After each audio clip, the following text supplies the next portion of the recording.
دا مسئله یاد وساتئ غسل بهتر دا دی چې هر انسان له خپل بچي ورکړي یا خپل لور ورکړي دا بهتر دی ولې زمونږ په وطن کې یو رواج دام دی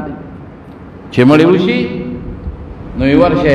پلانکي ته آواز کې پلانکي ته آواز کې ټول د قام قبیلې خلک راغونډ کړي هلکه دا اول دا د واده رسل دا دې په پالنګ خېجه ویس دا څه کوي ټول به راغونډ کړي اور پلانکي ماما جي نشته ور شام راوړه هلکه پلانکي تروره غزوې مې نشته ور شام راوړه خدای پاکه د خپل پلار عورت خلکو ته ښه د خپل پلار وجود دنیا ته ښه دا څه کوي مړی په درې کسه لامبولې کېږي بس یو کس مږي بل کس ورته اوبه اچوي او دریم کس ورسره مدد کوي چې ښي طرف ته او ګس طرف ته اړی راړوي سره بس خبره خلاصه نو درې کسان خپل نوسې شو ورور شو واره شو زوی شو بس هغې دې ولامبوي دې کې څه دي د مړي لامبولو ووښیه د مړي لامبولو چل وی خلکو ته ها زمونږ خلک وی ورشي استاد جیرا والی چې مړي ولامبوي استادانو باندې مړي ونه لامبوي او مولیانو دغه خپلو طالبانو ته وایم چې ګورې پام کوئ چې د مړي لامبولو لاړ نه شي نظام سره لامبول څه دي په ژوند کې تاله د لامبولو کوم چل دی هغه د مړي هم دی که نه یو شان ثواب دی په ژوند کې چې څنګه نو ژوند کې چل درځي په مرګ نه پس چل نه دی لامبول څه دی د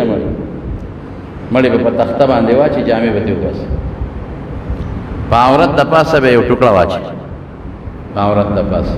او بهتره دا ده چې په هغه ټوکړه د پاسه داسې لږ مالوچ خواره کړي ځکه چې ټوکړه لمده شي نو بیا ترې عورت ښکاري لږ مالوچ به د پاسه واچوه د دې کونډو نه واله تر نامه پورې به یو څادر واچوه او د پاسه پې لږ مالوچ کېده چې که دا لمدېږي چې وجود یې دننه نه ښکاري لوټه به راوالې په هغې به وله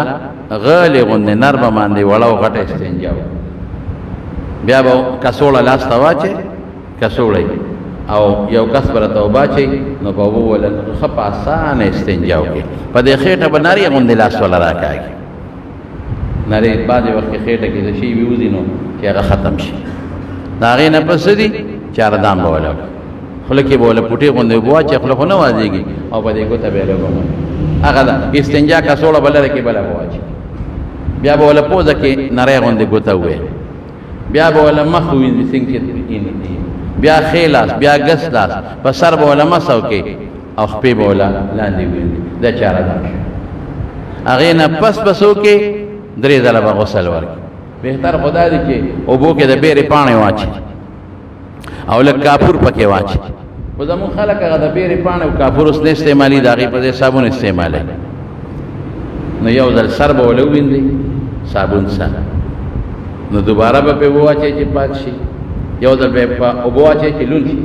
نو په دویم ځل کې به صابون په درېیم ځل به پې خالص اوبه واچئ چې صابون دې لاړ شي دا شو بیا به سره یو کس په ګس طرف کې نو اخر طرف به وله ووینځي 3 ځله اوبه واچئ یو ځل صابون بیا به ګس طرف ته ښي طرف ته ور واړئ نو ګس طرف به وله بیا ووینځي بل بنان دا مړي لامبول دې کې سري بیا به وله کفن ورکړي دا ګورې زما د بعضې خبرې ذهن ته واچوي جرینګې به نه جوړوي په خپل مړي حیا به وله نه هلئ قسم دې ګورې بعضې خلک دي مولیان نه دي خو دا د مړو لمبولو بلد خلک دا مړي لمبوي غاسل ورته وي فقها وایي چې کوم هغه غاسل دی چې هغه کاروباري غاسل دی او مړي لمدی ده پسې مونځ هم مکروه دی ٹھیک ده مړي لمبولو کې ثواب دی مونږ خدا نه وایو چې پکې نشته ډېر لوی اجر دی ډېر لوی ثواب دی خو چې د هغه د لمبولو څوک نی نو شریعت وایي هسې نه څوک تکره کوونکي نو ته یې بیا ولمبوه چې ثواب دی یا زنانه د هغې زنانه غریبانانې او پړه کمزوري نو خپله مور خور نشي لمبولی